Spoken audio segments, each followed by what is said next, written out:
한나라 이후부터 권을 권변으로 이해하는 잘못된 습관이 형성되는 것은 어떤 까닭에 되었을까? 그 시대에서는 천자의 권력이 절대화되고 여기에 아첨하는 무리들이 일어나게 되어 이를 합리화하기 위한 방법으로서 권변도 또한 권으로 여기는 권변의 술이 등장하게 된 것입니다. 그러나 이는 잘못된 것입니다. 권은 경의 발현일 뿐이며 오로지 선을 실현하는 것으로서 그 상황에 맞는 시중지도의 발현일 뿐입니다. 이와 같이 이해한다면 권의 발현은 도를 깨닫는 사람만이 할 수 있는 것이며 도를 실현하는 방법으로 나타나는 것임을 알 수 있습니다. 유학에서는 그러므로 이와 같은 올바른 권도를 실현하기 위하여 현자와 능자, 어진 사람과 능력 있는 사람입니다. 현자와 능자가 제2, 그 직위에 가고 그 직책을 맡는 성현의 다스림을 갈망하였던 것이니 이는 그만큼 참다운 권도가 발현되기를 바라는 소망에서 나온 것입니다. 그러면 이제 권이 역사적으로 어떻게 변화되었는가 하는 부분에 접근하고자 합니다. 권의 변화와 현대사회의 권은 천도의 선을 발현하기 위한 헤아림이요 도를 실현하는 방법이었습니다. 이는 도를 깨닫고 행할 수 있는 능력을 지닌 사람만이 할 수 있는 것으로서 현능자의 일이었습니다. 유학사적으로 보면 처음 도를 헤아리고 실현하였던 인물은 요순이었습니다. 요순은 천도로서 백성을 다스렸습니다. 그러므로 그 정치를 가리켜서 도가 지극히 밝혀진 지치라고 하는 것입니다. 이에 대하여 서경 요전에는 요가 희화를 명하여 호천을 공경하고 따라서 역상하여 인시로서 공손히 주게 하였다고 하였습니다. 이는 천시와 인시의 일치를 말하는 것으로서 이때의 요는 천도 그 자체를 인시로서 베푼 것이니 하늘의 의지를 헤아리는 권을 헤아릴 필요가 없었습니다. 요는 하늘과 같아서 천도를 그대로 실현하였으니 이는 권을 빌지 않고 도를 행한 것이었습니다.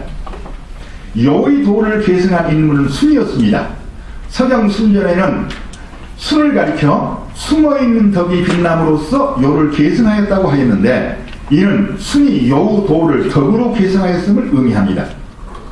이를 보면 천도는 인덕으로 실현되었음을 알 수 있는데 순이 도를 덕으로 헤아릴 수 있었던 것은 순의 헤아림, 곧 순의 권에 의한 것이었습니다.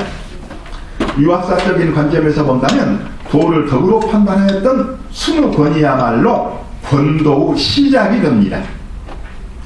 순의지를 계승하여 하늘의 도를 인간의 덕으로 밝혀 나라를 세운 사람이 주문왕이었습니다. 문왕은 주나라를 건국할 때 상제의 천명을 받아서 나라를 세웠으니 이는 권도의 지극한 실현이었습니다. 그 사실을 나타내고 있는 시가 시경대야 문왕편입니다. 그것이 주 비록 옛나라이지만 그 천명이 새롭다는 것입니다. 이는 문왕 때 비로소 천명을 헤아려 주를 건국한 것으로서 하늘의 명을 인간의 권도로서 헤아려 새로운 나라를 세운 사실은 문왕이 행한 권도의 극치라 하지 않을 수 없습니다. 공자는 이와 같은 하늘의 도와 인간의 덕을 일치시켜 인간의 전덕을 정립하였으니 그것이 공자의 인이었습니다. 공자의 인은 또한 천도와 인덕을 헤아리는 권도로 나타난 것입니다. 공자는 천명이란 덕의명이라고 생각하였거니와 하늘이 인간에게 명한 것은 덕이기 때문에 덕을 가르쳐 친민하고 지어지선에 이르러야 한다는 것이 공자의 뜻이었습니다. 이는 하늘의 도를 인간의 덕으로 수용하여 새로운 윤리적 가치를 수립한 것입니다. 여기에서 공자의 이와 같은 판단은 성인의 권도가 바라는 것으로서 공자에 이르러 천도는 마침내 인간의 윤리적 전덕인 인으로 완성되고 치인지로서 정립되었음을 보게 됩니다. 맹자의 시대에 이르러는 종주의식이 쇠퇴하고 제후국가들이 부국강병을 앞세우고 정벌을 일삼게 되었습니다. 맹자는 이에 다시 공자의 도를 계승하기 위하여 인의를 밝히고 그 시대를 부지하는 것을 자신의 사명으로 삼았습니다. 맹자는 그리하여 인간 개개인에게 내재된 선한 본성을 회복하도록 하고 이로부터 오륜을 밝혀 왕도를 실현하도록 하였으니 맹자가 폐도를 개척하고 왕도를 높이고자 한 것은 그것이 천도를 실현하는 것이라고 여겼기 때문입니다. 맹자의 그와 같은 판단은 맹자의 권도로서 이루어진 것이었고 이를 실현하는 맹자의 모습이 바로 권의위로서 나타난 것입니다. 맹자는 자신의 판단이 옳다는 확신으로 제후들을 설득하여 이단 사설을 종식시키고 공자의 도를 계승하도록 하고 천도가 실현되는 사회를 이룩하고자 하였으니 이것이 그 시대적 사명으로 나타난 권도였습니다. 맹자의 시대에 이르기까지는 이와 같이 권이란 오직 경우 실현을 그 목적으로 한 것이었고 권을 권변이나 권력으로 여기지 않았습니다.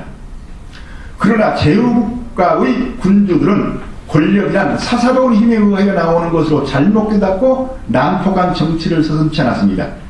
그와 같은 사회에서 맹자는 제후들에게 본성을 회복하도록 교화했으니 이는 또한 도를 회복하기 위한 권도의 실현이라 할 것입니다. 맹자 이후 천하통일이 이루어졌으니 최초 황제는 진시황이었습니다.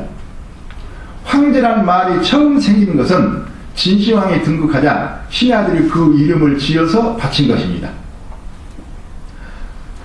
사마천의 사기 진시황 동기는 이렇게 적고 있습니다. 예로부터 천황, 지황, 태황이 있었는데 태황이 가장 높습니다. 신들은 죽음을 무릅쓰고 왕을 태왕이라는 존으로서 바치고 태왕으로 삼고자 하며 왕의 명을 제라하고 령을 조라하며 천자의 자칭을 짐이라 정하고 싶습니다고 하였습니다. 진시황은 이 말을 듣고 태라는 글자를 버리고 황이라는 글자를 쓰도록 하라 라고 명하여 황제가 탄생하게 됩니다. 진나라는 그 후에 얼마를 지속하지 못하고 멸망하였고 이를 이어서 한나라가 건국되자 중앙집권제가 수립되고 모든 권력은 천자에게서 나오는 것으로 여기게 되었습니다. 이때부터 유학을 가르치는 학자의 양성 또한 천자의 지배 아래에서 이루어지게 되었으니 천자의 모든 명은 하늘의 명이 되었고 황제는 하늘을 대신하는 존재로서 그 명은 천명이 되어버린 것입니다. 이로부터 모든 권력은 왕에게서 나오게 되었으니 나라를 다스리는 사람을 성이라 불렀고 왕의 결단은 성의 결단이 되어서 그 왕명은 모두 권도가 된 것입니다. 황제나 천자라는 말은 황천의 아들 자로서 하늘을 대신하여 백성을 다스리는 존재를 가리킵니다. 따라서 천자의 명은 모두가 다 권의 실현이 아닌 것이 없게 되어버린 것입니다. 이로부터 권이나 권도는 임금의 차지가 되어서 난폭한 군주가 나타나서 그 권력을 함부로 휘둘러도 그 명은 권도가 되었고 그 임금은 성이 되어버린 것입니다. 백호통에서는 이에 대하여 황제란 지존을 일컫는다. 황은 황이다. 넉넉한 덕이 빛나서 비추지 않는 곳이 없기 때문에 황이라 한다. 제란 앞서가는 것이다. 능히 천도를 행하고 하늘을 섬기고 자세히 살핀 까닭으로 황제를 한다고 하였습니다. 황제가 등장한 이후 왕조국가의 모든 임금의 명 그 자체가 권도로서 행하게 되었으니 이로부터 유학자들은 천명을 다시 논할 수가 없게 된 것입니다. 왕의 행포가 자행되고 천하국가는 짐의 소유가 되어 어느 힘으로서도 이를 제지하지 못하였습니다. 한나라의 유학자들이 한때 도지대원 출하천을 말하기도 하였지만 이는 동중서가 한 얘기입니다. 도군원은 황제가 아니라 하늘에서 나온 것이다. 그렇기 때문에 실제로 여기에서 하늘에서 나온다고 하는 말은 왕권을 제재하기 위한 수단으로 제시된 겁니다.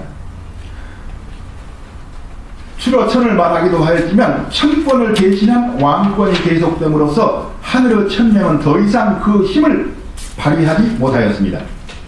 유학자들이 금과 옥죄로 신동하였던 천도도 왕권의 전횡을 막지 못했고 어느 무엇을 써도 황제의 횡포를 제지하는 수단이 되지 못하였습니다.